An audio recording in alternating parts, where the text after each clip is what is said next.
যে ব্যক্তি আমার রওজার পাশে আমার কবরের পাশে দাঁড়াইয়া সালাত আর সালাম করে, নবীজি বলেন সামিতুহু, আমি নিজ কানে শুনতে পাই। ওমান সাল্লা আলাইয়া নাইবান আই গায়বান উবলিহু, নবীজি বলেন আমার রওজা ছাড়া আমার কবর ছাড়া পৃথিবীর যে কোনো প্রান্ত থেকে মানুষ যখন আমার উপর সালাত এবং সালাম করে, মহান আল্লাহ রাব্বুল আলামিন ফেরেশতার মাধ্যমে দুরূদ পড়নেওয়ালা ব্যক্তির নাম, তার বাবার নাম সহ মুহূর্তের মধ্যে নবীজির রওজা মুবারকে পৌঁছানো হয়। আল্লাহ নবী বিশ্বনবী রাহমাতুল লিল আলামিন বলেন, মান সাল্লা আলাইয়া ওয়াহিদাতান সাল্লাল্লাহু আলাইহি আসরা, নবীজি বলেন যে ব্যক্তি আমি নবীর উপর একবার দুরূদ পড়বে, মহান আল্লাহ ওই ব্যক্তির আমল নামায় 10টা রহমত আল্লাহ নাযিল করেন। আল্লাহ 10টা গুনাহ আল্লাহ তা মাফ করবেন। তাহলে দুরূদ পড়লে লাভ আমাদের। দুরূদ যদি আমরা নবীর উপর না পড়ি তাহলে নবীর কোনো লাভ হবে না, লস হবে না। দুরূদ পড়লে লাভ হবে আমাদের। এই জন্য যদি কোনো মানুষ অসুস্থ হয় দুরূদ পড়ে, দুরূদের ওসিলায় মহান আল্লাহ রাব্বুল আলামিন ওই ব্যক্তিকে সুস্থতা দান করেন। যদি কোনো মানুষ ঋণগ্রস্ত হয়, ঋণ পরিশোধ হওয়ার জন্য যদি দুরূদ শরীফ পড়ে, দুরূদ শরীফের ওসিলায় মহান আল্লাহ তার ঋণ পরিশোধ করার ব্যবস্থা করে দেন। যদি কোনো মানুষ পেরেশানরত অবস্থা হয় আর দুরূদ পড়ে, মহান আল্লাহ দুরূদের ওসিলায় তার পেরেশানিকে আল্লাহ দূর করে দেন। তাহলে সমস্যার সম্মুখীন হইয়া যদি আমরা নবীর উপর দুরূদ পড়ি, এই দুরূদের ওসিলায় মহান আল্লাহ আমাদের সমস্যাগুলোকে আল্লাহ দূর করে দিবেন। আল্লাহ নবী বলেন যে দোয়া শুরুতে এবং শেষে দুরূদ পড়া হয় না, ওই দোয়া আল্লাহর দরবারে কবুল হয় না। আসমান এবং জমিনের মাঝখানে ঝুলন্ত থাকে, আল্লাহর দরবারে এই দোয়া কবুল হয় না। আল্লাহ নবী বলেন মা সাল্লা আলাইয়া ইনদা কবরি সামিতুহু, যে ব্যক্তি আমার রওজার পাশে আমার কবরের পাশে দাঁড়াইয়া সালাত আর সালাম করে, নবীজি বলেন সামিতুহু, আমি নিজ কানে শুনতে পাই।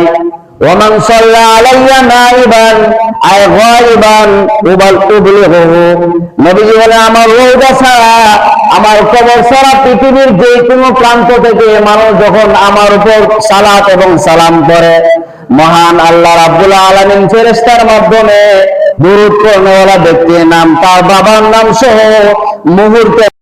মুহূর্তের মধ্যে নবীজির রওজা মুবারকে পৌঁছানো হয়। দুরূদ আমরা যদি পৃথিবীর যে কোনো প্রান্ত থেকে যদি আমরা পড়ি, আমাদের এই দুরূদটা একজন ফেরেশতার মাধ্যমে মহান আল্লাহর রওজা পর্যন্ত আল্লাহ পৌঁছে দেন। সুবহানাল্লাহ। এই ঘটনা বলার জন্য বিশ্বনবীর কাছে চলে গেছেন। সুবহানাল্লাহ।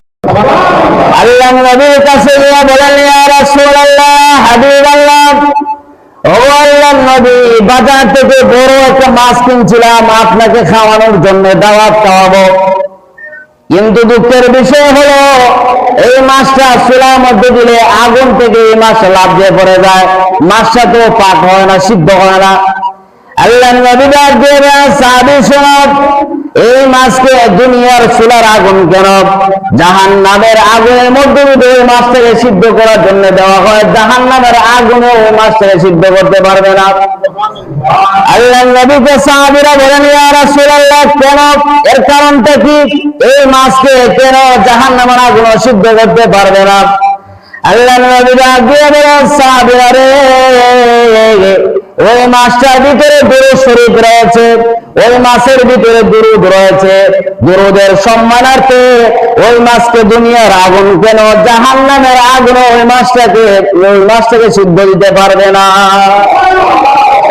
আবু জেহেল তার সাঙ্গ সহ সকলেই এক কাবাগরের একটা দূরে একটা জায়গায় বসে রয়েছে। এমনি এক ফকির গরিব একজন লোক আবু জেহেলের কাছে বলতেছে, আবু জেহেল, আমাকে কিছু সাহায্য করবেন? আবু জেহেল ডাক দিয়ে বলে, ওই যে কাবার পাশে গিয়ে দেখো আলী বসা আছে, আলীর কাছে না। আবু জেহেলের উদ্দেশ্য হলো যে এই মুহূর্তে আলীর কাছে কোনো কিছু নাই, আলীর কাছে গিয়ে যখন সাহায্য চাইবো আলী তখন শরম পাইবো, আর আমরা তখন দূর থেকে হাতে তালি দিব।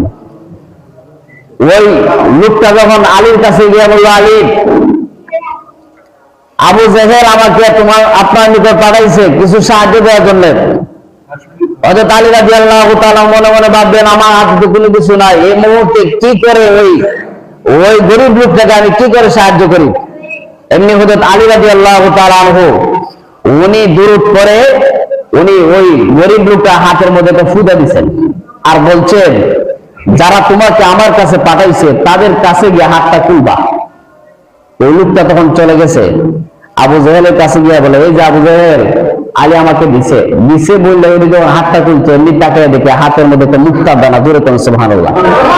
এমনি আবু জেহেল এবং তার সাঙ্গবাঙ্গ সকলেই যখন আলীর কাছে রওনা হয়ে গেল, আলী রে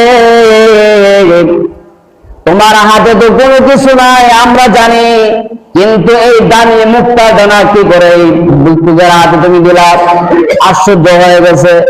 এমনি আলী রাদিয়াল্লাহু তাআলা সব তোমরা আমাকে আমার সম্মান হানি করার জন্য, আমাকে তোমরা বেইজ্জতি করার জন্য তোমরা এই ব্যক্তিকে আমার কাছে পাঠিয়েছিল, কিন্তু আমি বিশ্ব নবীর উপর একবার দুরূদ পড়ে ওই হাতের মধ্যে আমি ফু দিয়ে দিয়েছি।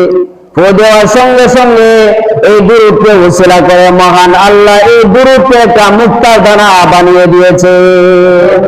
তাহলে এই দুরূদ মুক্তার দানা হয়ে গেছে। তাহলে দুরূদ শরীফের কত ফজিলত এবং কত বরত্ব দুরূদ শরীফের। হযরত মুসা আলাইহিস সালাম উনার যুগে 200 বছর একজন লোক নাফরমান, সে 200 বছর মধ্যে সে নাফরমানি সে লিপ্ত ছিল। এমত অবস্থায় ওই লোকটা যখন মারা গেছে, মারা যাওয়ার পরে তখন সকলেই ওই লোকটাকে একটা ডাস্টবিনের মধ্যে একটা ময়লা স্তূপের মধ্যে লোকটা ফেলা দিছে। যে লোকটা 200 বছর নাফরমানি করছে ওই লোকটার আবার কাফন দাফন করে প্যাকেটিং করার কি দরকার? সে তো নাফরমান। যখন ফালাই দিছে এমনি আল্লাহ রাব্বুল আলামিন জিবরাইলকে পাঠাইলেন মুসা আলাইহিস সালামের কাছে, জোরে কোন সুবহানাল্লাহ।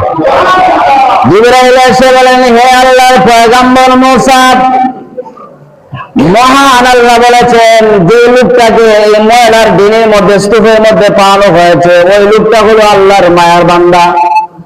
এই লোকটাকে এই মুহূর্তে আপনি কাফন দাফন করে কবরস্থ করুন।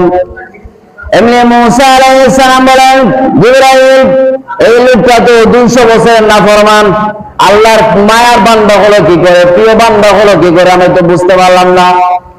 এমনি জিবরাইল ডাক দিয়ে বলেন, হে মুসা শোনো, ওই লোকটা 200 বছরের নাফরমান ছিল ঠিকই, সে ঠিকই 200 বছর সে নাফরমানি করেছে, কিন্তু ওই লোকটা একদিন তাওরাত কিতাব খুলে তাওরাত কিতাবের এক জায়গায় মুহাম্মদ নামটা সে দেখতে পেয়েছে। মুহাম্মদ নামটা দেখার পরে মুহাম্মদ নবীর উপর সে দুরূদ শরীফ পড়েছে আর এই নামটাকে সে চুম্বন করেছে। এই কারণে আমি মহান আল্লাহকে, যেহেতু ওই লোকটা আমার হাবিবকে সে মহব্বত করেছে, চুম্বন করেছে এই নবীর নামের উপরে, আমি মহান আল্লাহ এই নামটাকে উসিলা করে আমি আল্লাহ তার 200 বছর অপরাধ আমি আল্লাহ মাফ করে আমার মায়ের বান্দা হিসেবে তাকে কবুল করে নিলাম। তাহলে 200 বছরের নাফরমান দুরূদ পড়ার কারণে তার 200 বছর অপরাধ আল্লাহ ক্ষমা হয়ে গেছে। তাহলে আমরাও যদি গুনাহ করার পরে